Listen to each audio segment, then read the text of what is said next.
Hello, this is Valerie Aiello, and you are listening to Idea Diary. Thanks for coming back, y'all, and hanging out. So today I was watching a Dr. Joe Dispenza video. So he was one of the doctors on the documentary called What the Bleep. So I knew about him a long time ago, and then YouTube came into existence, and a lot of people were doing positive thinking, new thought type of videos. So I sort of discovered him through that, and then realized he was one of the doctors or scientists from the movie What the Bleep, which is about quantum physics, and there's a lot to it, but it's kind of like a 101 quantum physics for dummies type of thing, and it's a really cool movie. So if you haven't seen it, it's definitely worth just watching the movie. I think there's a free version on YouTube. It's out there to be watched. So definitely watch that movie if you haven't. So one of the things that Joe Dispenza says, it's like a famous quote of his, is that he says your personality creates your personal reality. So I like that quote because a lot of times people don't understand that when you hate your life, it's kind of your fault in some way. And I'm not talking about if you're a child and you have a horrible childhood and there's no escape. I'm sort of talking about once you're a grown-up and you're making your own decisions, when you're feeling bad about yourself or you're hating your life, how it currently is, you're kind of creating that with your mind and your habits, and not connecting your subconscious mind with your conscious mind. So, and I think that's kind of the value that meditation brings to the table, which, Joe Dispenza says there's no such thing as a bad meditation, which I think I agree, which is why I don't meditate. I'm meditating every day, but I don't meditate in total nothingness. I don't just empty my mind and sit in nothingness. I kind of meditate using my imagination, and I do all sorts of things and whatever. My meditations are supposed to be fun. Sometimes I do guided meditations. Sometimes I just play music and go full on imagination exploration. Sometimes I have prompts and different things that I do. But there's no wrong way to do it. And I feel like the more and more I'm meditating, I'm really connecting my subconscious mind thoughts with my conscious thoughts to really fine tune to make the perfect, most awesome life for me. I have so many good things, and I don't really have anything to complain about.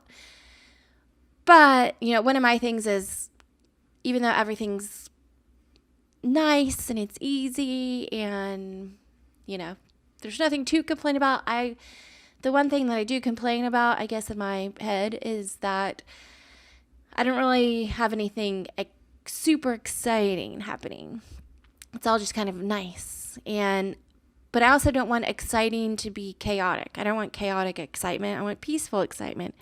So, and I'm really a patient person, so I'm sort of fine just keeping on working and enjoying myself and seeing how that can unfold and taking more chances. Like this show, for example, it's really hard and it's really embarrassing, and I'm sure I'm going to say a million wrong things and feel like a moron, but I'm doing it because I want to see the possibilities that can come with having a daily podcast and just putting myself out there and getting to know you guys better, and hopefully showing my personality better to everyone else.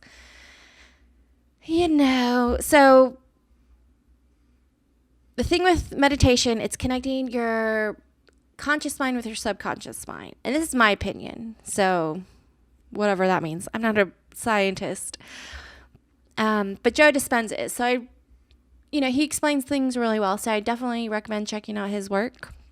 Kind of one of the things I wanted to talk about when it comes to like what he talks about is a lot of times you're living in the past, and when somebody comes and talks to you and they want to talk about your past or they ask you about your past, you're like, oh my God, you want to talk about my past and you want to think about it and romanticize about it. And a lot of times you want to sit and complain about it and just stew in that, like, this life that you lived in the past. And a lot of times humans remember things wrong. So when you're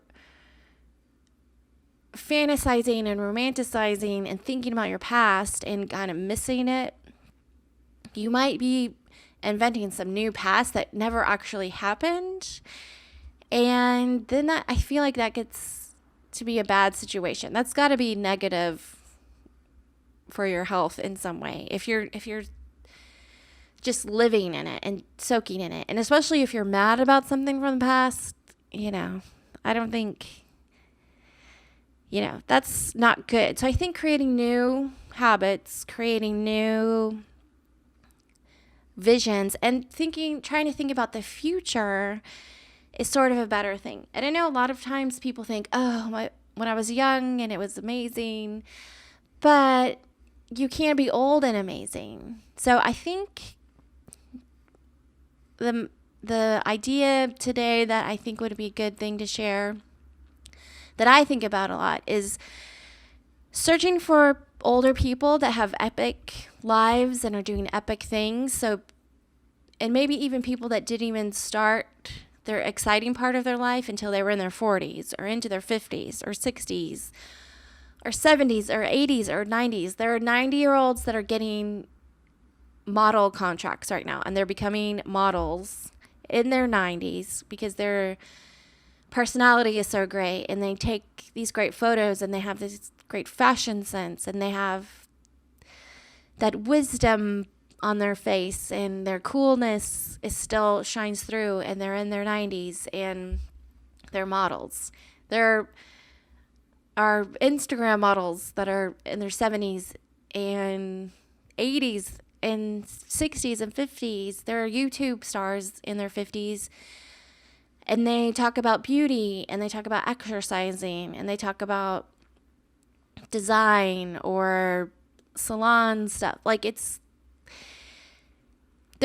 a 70-year-old right now starting a YouTube channel that's having the time of their lives, and people are coming to watch them. And if they have popularity and they're making money off it, and it's not impossible. And the age thing, things I think do change. As I'm getting older, I used to have to go out 3 nights a week, and all weekend long, and one night during the week, and have to be like out and about and socializing. And now I'm good with once every 2 weeks. And that was before quarantine. Now I feel like slowing down more because there's less to do, and it's harder. Even though there's less to do, I feel like for some reason it's harder to plan with people, because I feel like everyone's just slowing down, and hanging out to party is like not the most important thing right now for everyone's lives. Today's like because I went out, I drank yesterday, and so I've been going slow all day long, and I'm feeling a little, not scatterbrained, but my mind is moving slow. So sorry about that for the show, but that's just how it is. And I guess that's a part of going every day, having a show every day. Just, it's not always perfect. All right, so I wanted to talk about the past thing, and being excited to talk about your past, and being excited to complain about your past, which I think is really bad. And I wanted to talk about remembering things wrong. So maybe if you're romanticizing about your past, or just stewing in anger about your past, you might be remembering things wrong. So letting go might be a healthy thing for some. I wanted to talk about looking up epic people that are older than you that are having success, new success, or, some people have just been successful their whole lives, but they're still having an epic decade in their 60s and 70s and 80s and 90s. I want to talk about there's no such thing as a bad meditation, and how Joe Dispenza talks about your personality creates your personal reality. And yeah, so we always push things off to later, and now is later. So maybe just, how people are minimalist now, and they're like trying to get rid of all their clutter. Getting rid of lifestyle clutter, like jobs that aren't bringing you much value, or habits that don't bring any value. Maybe declutter some of the stuff you don't really need or really enjoy, or that are really giving you value to the life that you imagine you could be having instead of the life you're living, if you're not completely happy with it. Just squash everything you possibly can to minimalize your lifestyle, and then just double down on the awesome things. You make a daily show. I think I'm just trying to get everyone to do it. I think a lot of people do that when they're starting podcasting or they're starting YouTube channels. They just like hound everybody they know that they should start one too, because there's something fun about this. I think the fun part is the exciting part, that things can happen, and it's really easy. It's actually not that hard. It's hard to get maybe good at it, but it's not hard to do it. Like writing fiction. Anyone could write fiction. It is extremely hard to write good fiction, but it is not hard to write bad fiction. You can just start anywhere you want. And any second of the day, you could start that. You can just try things. Try to get a little bit uncomfortable. Do something a little weird. See what you can do, or see what comes of it. And I guess that was it. I feel like I need to come with more things to the table when I just want to randomly riff on stuff and talk to the camera. I feel like having maybe like 5 to 7 things to talk about gets me through that like 15-minute show process. I feel like it's going very fast, but it's at the same time, when I turn on the camera and I push record and I'm talking into the microphone, 15 minutes either feels like it goes in 1 second, or it feels like I'm talking for an entire hour, and I'm like, oh my God, there's no way this is exciting to anybody. And it might not be, but just for the process, I'm doing it. I encourage you, if you have any interest in doing a podcast or YouTube channel, just do it. Start today and just have fun. Okay, so I guess that's the show for the day, and I still don't know how to end the show, so I'm just going to play the music.